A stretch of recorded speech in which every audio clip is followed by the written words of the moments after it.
Chapter force and law of motion start करेंगे high order thinking skills, question based on high order thinking skill यानी HOTS questions. ठीक है। Question 51, a plastic ball and a clay ball of equal masses travelling in the same direction with equal speeds strike against a vertical wall from which ball does the wall receive a greater amount of momentum. एक plastic ball है, clay ball है, दोनों का mass equal है, दोनों equal speed के साथ same direction में ट्रेवल कर रही हैं और स्ट्राइक करती हैं एक वर्टिकल वॉल से। तो हमें बताना है कि वॉल को किस बॉल से ज़्यादा मोमेंटम रिसीव होगा। अब देखिए, दोनों ही बॉल का मास सेम है और स्पीड सेम है, सेम डायरेक्शन, तो यानी दोनों की वेलोसिटी भी सेम है। तो दोनों क्या प्रोड्यूस करेंगी? इक्वल मोमेंटम प्रोड्यूस करेंगी। Momentum is equal to mass into velocity of the body. तो दोनों की मास भी सेम है और दोनों का वेलोसिटी भी सेम है, तो दोनों मोमेंटम भी सेम प्रोड्यूस करेंगी। As both the balls have equal mass and equal velocity, so the ball will receive equal momentum from both the balls. ठीक है।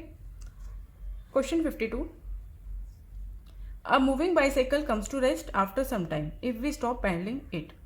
एक बाइसाइकिल है, वो रेस्ट पर आ जाती है अगर हम उसे पैडल करना बंद कर देते हैं।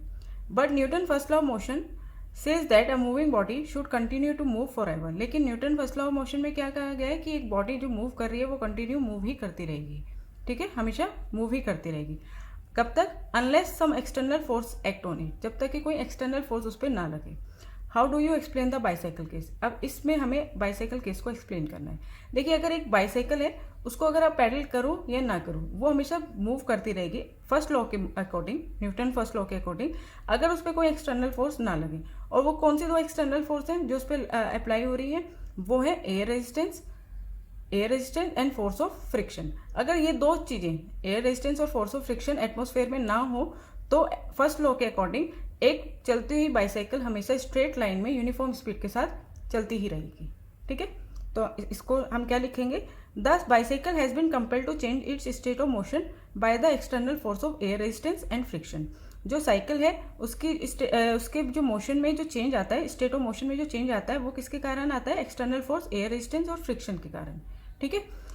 अगर if there were no air resistance and no friction to oppose the motion of the bicycle, bicycle के मोशन को अपोज करने वाली अगर ये दो फोर्सेस ना हो, then according to the first law of motion the bicycle would go on moving for ever.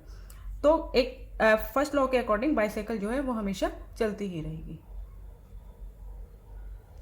Question 53, a man throws a ball weighing 500 gram vertically upward with the speed of 10 metre per second. यहाँ से ऊपर की तरफ एक ball throw करिए और उस ball का जो मास है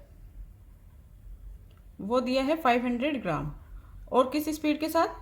स्पीड यानी वेलोसिटी हमें गिवन है 10 metre per second. What will be it's initial momentum. तो इनिशियल मोमेंटम कितना होगा? सपोज यहाँ से बॉल फेंकी है और वो इस हाइट तक गई है। ठीक है, किस स्पीड के साथ? 10 मीटर पर सेकेंड के साथ, और मास है उस बॉल का 500 ग्राम। तो मोमेंटम कितना होता है? मोमेंटम को पीछे शो करते हैं m इंटू वी। तो मोमेंटम इज मास को हम केजी में कन्वर्ट करेंगे तो 500 अपॉन 1000 लिख दिया मैंने, और वेलोसिटी है 10।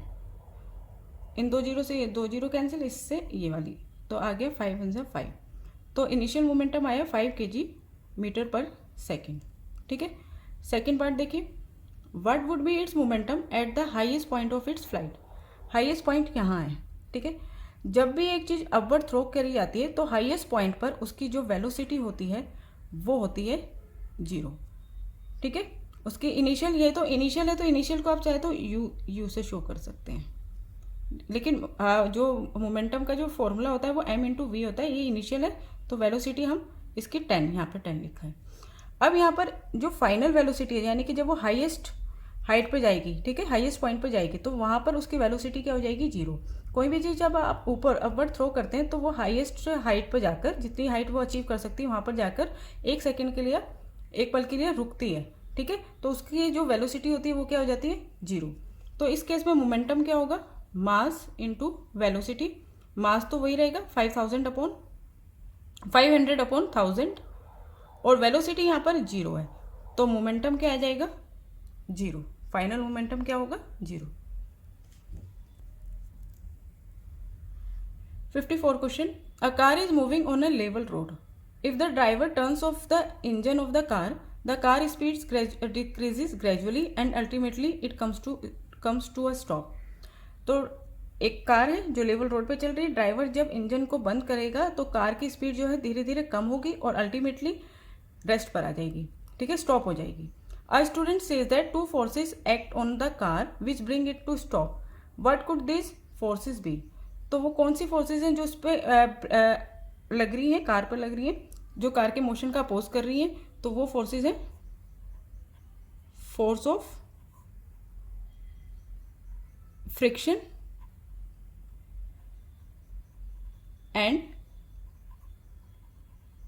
Air resistance. ये दो फोर्सेस उसके मोशन को, कार के मोशन को अपोज कर रही है।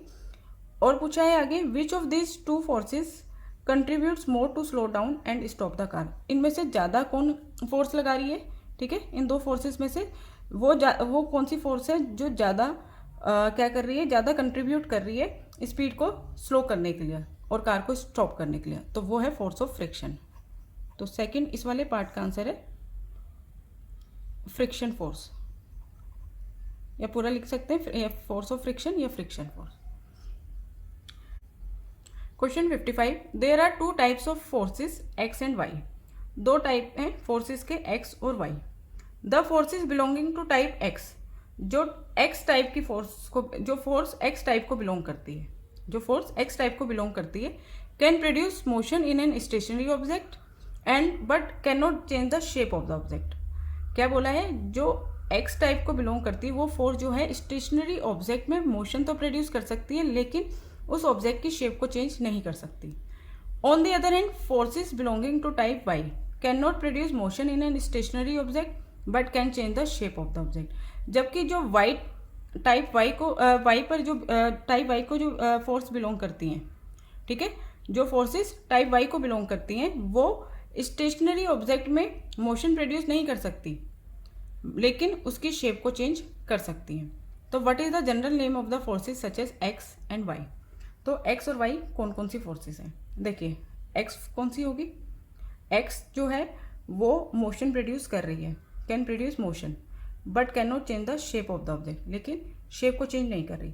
तो जो मोशन प्रोड्यूस करती है वो होती है अनबैलेंस्ड फोर्स, वो फोर्स कहलाती है अनबैलेंस्ड फोर्सेस, ठीक है। जबकि वाई जो है वो क्या है, produce motion in an stationary object, sorry can not produce motion in an stationary object, वो मोशन प्रोड्यूस नहीं कर रही है लेकिन शेप को चेंज कर रही है। तो वो कौन सी फोर्सेस है, तो Y belongs to the balance force.